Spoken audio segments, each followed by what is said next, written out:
ठीक है। तो एम्प्लॉयड एजेंसी का एक मामला था कि एजेंसी बाय एस्टॉपेल।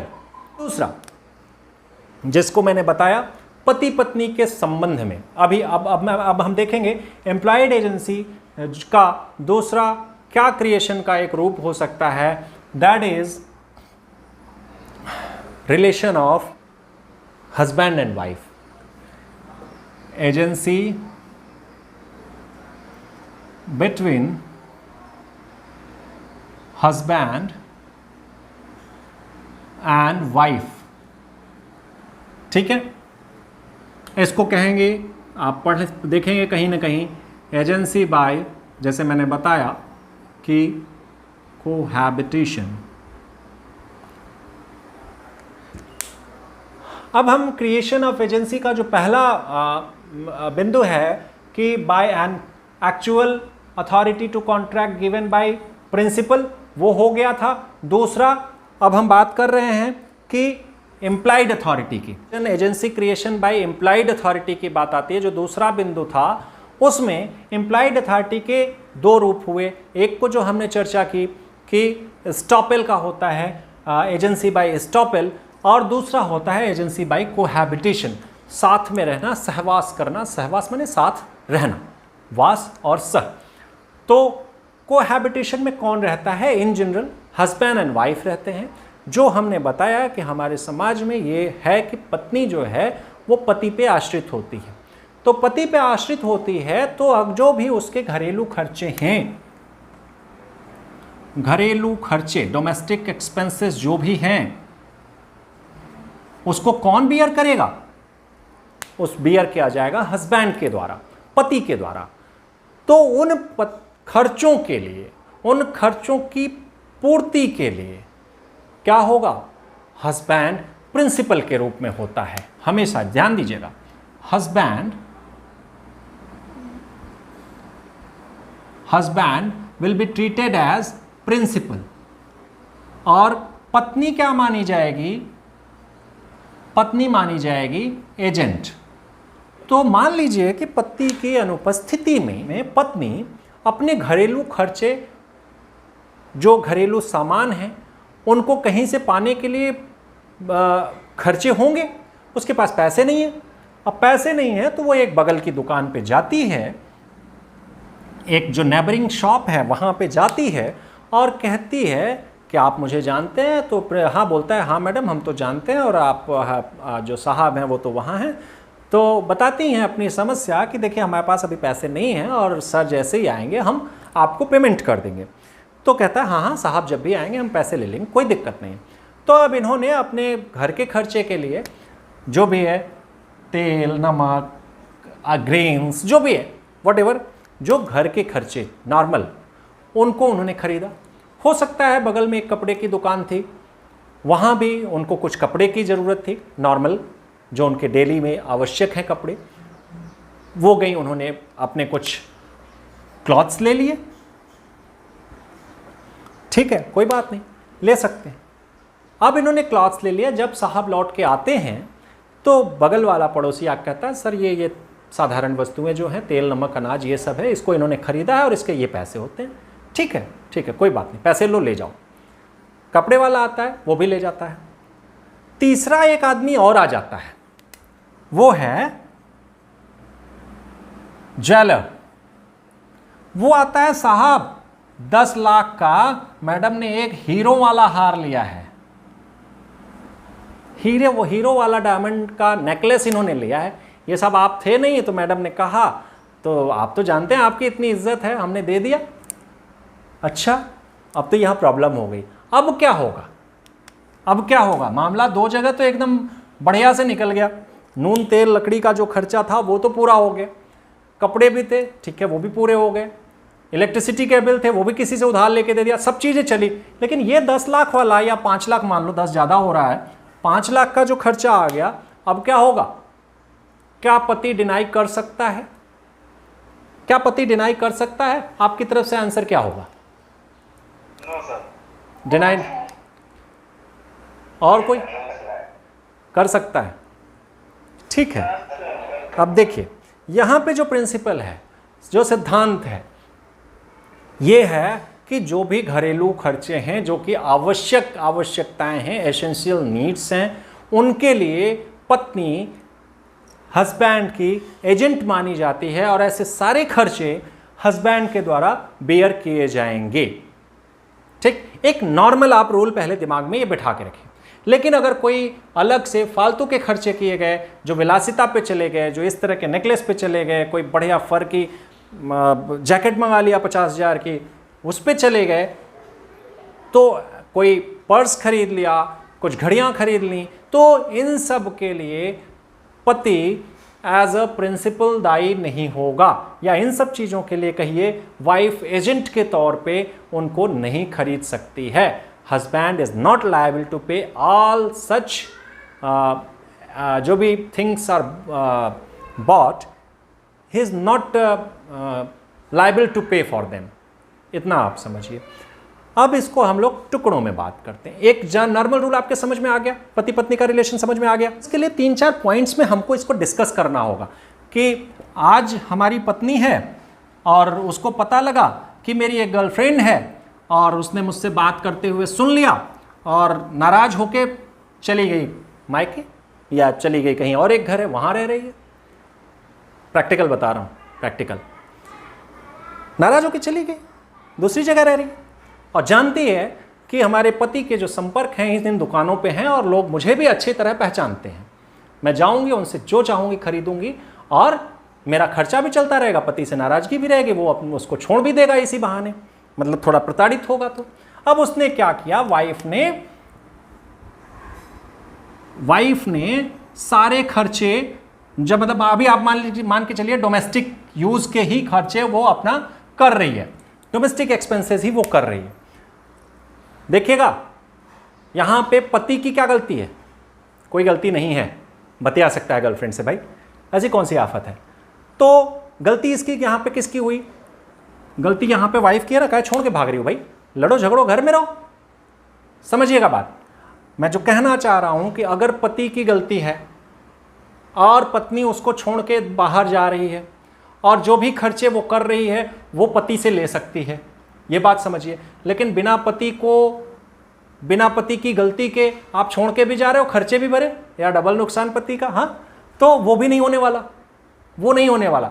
पत्नी की गलती अगर है, अगर यहां पे गलती किसकी है, पत्नी की, और वो अलग रह रही है, ध्यान दीजिएगा, अभी हम और बातें बताएंगे, अलग रह रही है, तो इन डोमेस्टिक जो खर्चे हैं वो इनको पति से नहीं ले सकती है।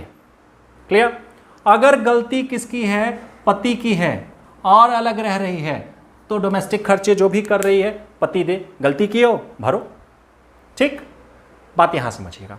अब इससे क्या निकलता है, इस बात से ये बात निकलती है कि पति पत्नी के जो एजेंट और प्रिंसिपल के रिलेशन हैं, पत्नी जो एजेंट के रूप में पति से पैसे पा सकती है, वो कब पा सकती है, जबकि वो दोनों सहवास में हों, कोहैबिटेशन में हों, माने साथ साथ रह रहे हों, दे आर लिविंग टुगेदर।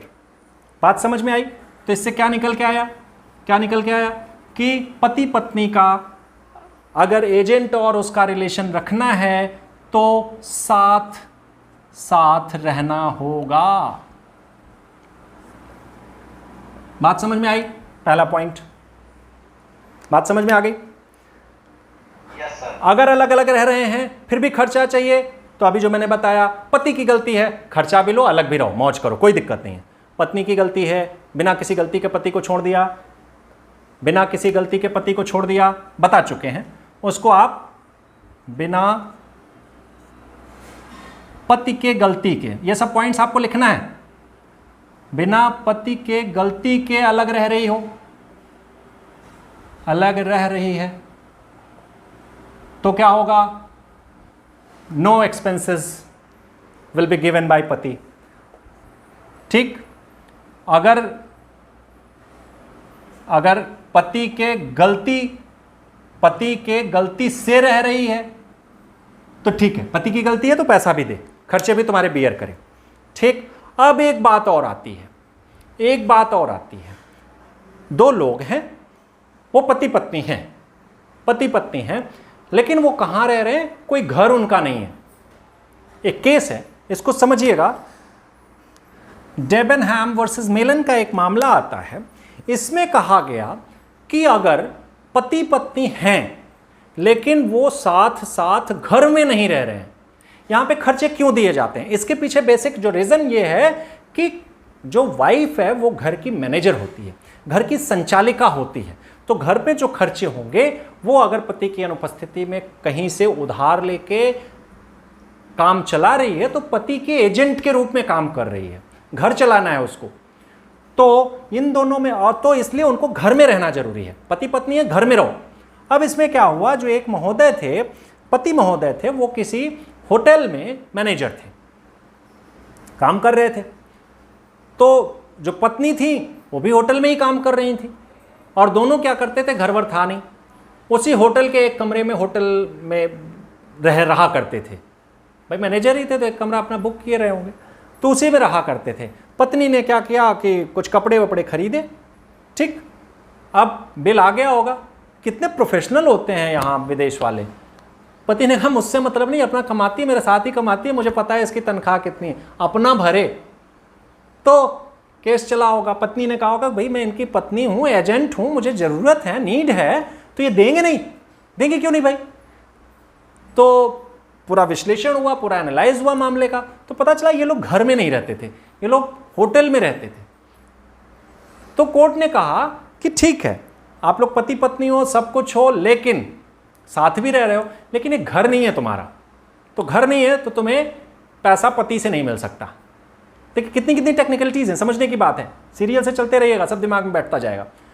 पति पत्नी साथ रह रहे हैं लेकिन उनका घर होना जरूरी है। अब लो, नहीं मिला, इनको नहीं मिला।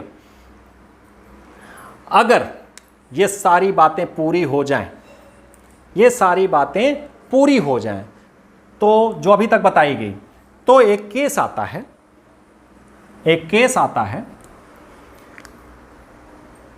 पैक्वेयर लिमिटेड वर्सेस ब्यू क्लर्क करके एक मामला आता है।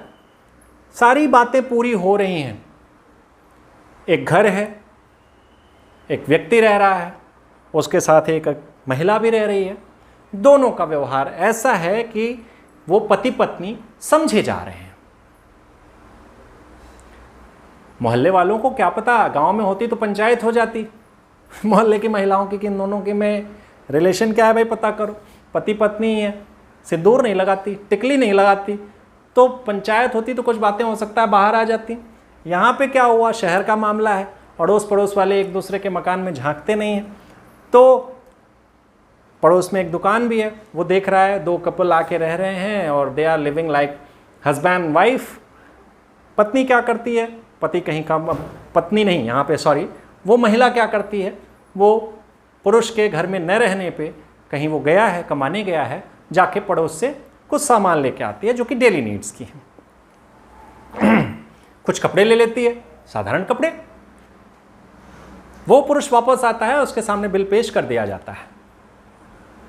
तो पुरुष क्या कहता है कि बेटा तुम मुझसे पूछ के दिए थे क्या? अरे साहब आपकी पत्नी है, अब आपसे पूछना क्या है? तुम्हें किसने कहा कि मेरी पत्नी है? Who told you? बताओ किसने कहा?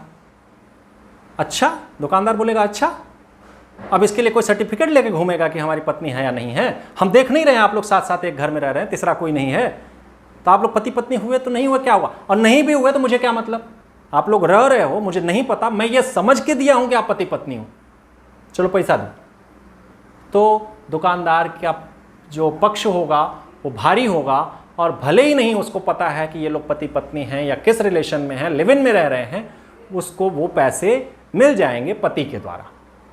ठीक, कुछ इंटरेस्टिंग था, आगे देखते हैं। फिलिप्सन वर्सेस हेटर का मामला है, लिखते जाइएगा ये सारे केस। फिलिप्सन वर्सेस हेटर का मामला है कि wife can run her husband into debt only for necessaries.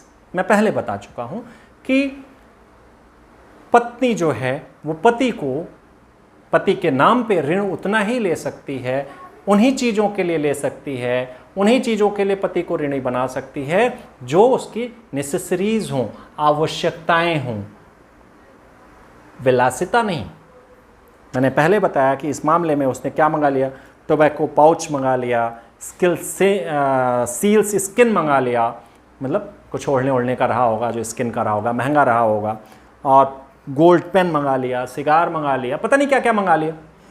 तो पति was not held liable for these all buyings, ठीक है। जरूरत की चीज़ें होती दे देते, नहीं तो नहीं देंगे। अब सबसे बड़ी बात आती है, लफड़ा कहाँ खड़ा होगा, समझिएगा। जो पति है हर महीने 10,000 रुपए देता है कि लो खर्च चलाओ, खर्च चलाती रहो घर का, और जो भी जरूरतें हो अपना खरीद वरीद के लाओ, घर चलाओ। पहले ही बात की गई, संचालिका होती है, प्रबंधक होती है घर की पत्नी, इसलिए उसको ये सारे प्रिविलेज मिले हुए हैं। अब पति पैसा दे रहा है और फिर भी महाराज जाके, महारानी जाके खरीद ले रही। अच्छा, पति ने जो पैसा दिया था उसमें 2 सूट मिला है, दुकानदार तो परिचित है, चले ले आते हैं 10,000 का और सूट, वो भी ले आई। अब जब ले आई तो पति बेचारा कितना पैसा देगा, नहीं ना देगा, कहेगा नहीं हम नहीं देंगे। और नहीं देंगे तो बोले क्यों नहीं दोगे, तुमको खर्चा दिए हैं ना, 5,000 में घर खर्चा चलाओ, 5,000 अपने ऊपर खर्च करो, अब तुम 10,000 का और ले आओगे तो कहाँ से देंगे। तो ठीक है, मामला अगर अटक गया, मुकदमेबाजी हो गई ना, तो पति को रिलीफ मिलेगा कि नहीं मिलेगा, बोलिए, पति को मिलेगा कि नहीं मिलेगा रिलीफ? मिल जाएगा। अच्छा, बड़ा अनुभव है आप लोगों को यार, बड़ा अनुभव है आप लोगों को। ए भाई सुनो, अगर वो रीजनेबल अलाउंस देता है, गिरधारी लाल वर्सेस क्राफोर्ड का मामला है, लगता है गिरधारी लाल कोई विदेशी महिला के चक्कर में पड़ गए थे क्या, तो उसने कुछ खरीद लिया होगा, खर्चे के अलावा भी पैसा उसको मिल रहा था, उसके अलावा भी फालतू खर्च कर दी, तो 1 आध महीने झेले होंगे, 2 महीने झेले होंगे, फिर मुकदमेबाजी हो गई विदेशी महिला से। तो हो क्या रहा है, विदेशी महिला का जब मामला गया होगा, मुझे जो लगता है, हटा दीजिए सारी चीज़ें, तो गिरधारी लाल वर्सेस क्राफोर्ड में ये कहा गया कि अगर पति द्वारा एक रिजनेबल अलायंस दिया जा रहा है, एक उचित भत्ता दिया जा रहा है उसको अपने खर्चों को निपटाने के लिए, तब फिर एक्स्ट्रा वो जो खर्चे हैं वो बियर करने के लिए, या वो एजेंट के तौर पर उनको नहीं उसको ले सकती है, और उसके लिए पति दायी नहीं होगा। यहाँ क्लियर रहिए, ठीक है। तो गिरधारी लाल वर्सेस क्राफोर्ड में ये कहा गया। एक बात और अंतिम इसमें बता के क्लास खत्म की जाएगी कि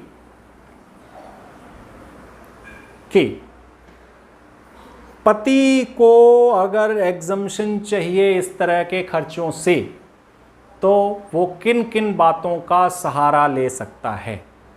पति अगर इस तरह के खर्चे न वहन करना चाहे तो किन किन बातों का सहारा ले सकता है, वो समझने की बात है। वो ये है कि पहली बात, शॉपकीपर को मना कर दो, शॉपकीपर को मना करो। भाई 3, 4, 5, 6 होंगे ना जो हमसे परिचित होंगे, पति पत्नी से अनबन हो गई है, ए तुम अगर दिए तो हम नहीं जानते, ठीक है। अगर आपने मना कर दिया फिर भी वो दे रहा है तो उसका रिस्क है, पहली बात। दूसरा क्या हुआ है, जो नेसेसरीज हैं, नेसेसरीज ऑलरेडी सप्लाइड,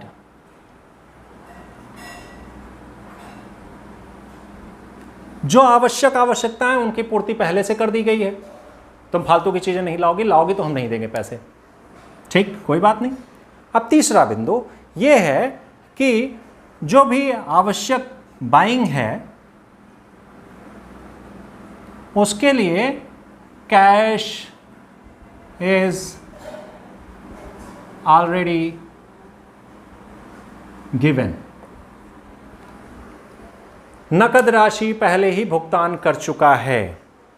तो ऐसी स्थिति में इन 3 बातों के आधार पे पति मुक्त हो सकता है अपने इस एजेंट द्वारा किए गए कृत्यों से, ठीक है। तो हो सकता है पति पत्नी का एक रिलेशन का जो आता है ना, एजेंट पति पत्नी, पत्नी पति की एजेंट कब होती है, इस पे विश्लेषण करें तो एक पूरा प्रश्न ही बन सकता है, 10 नंबर का तो आराम से बन सकता है, ठीक है। तो आपको ये सारी बातें इसमें ध्यान में रखने की ज़रूरत होगी। एक चीज़ और जानिएगा कि जो माना गया है लॉ में कि पत्नी पति की एजेंट होगी। क्या वैसे वर्षा भी होता है? नहीं, पति पत्नी का विवक्षित अभिकर्ता नहीं होता है, इम्प्लाइड एजेंट नहीं होता है।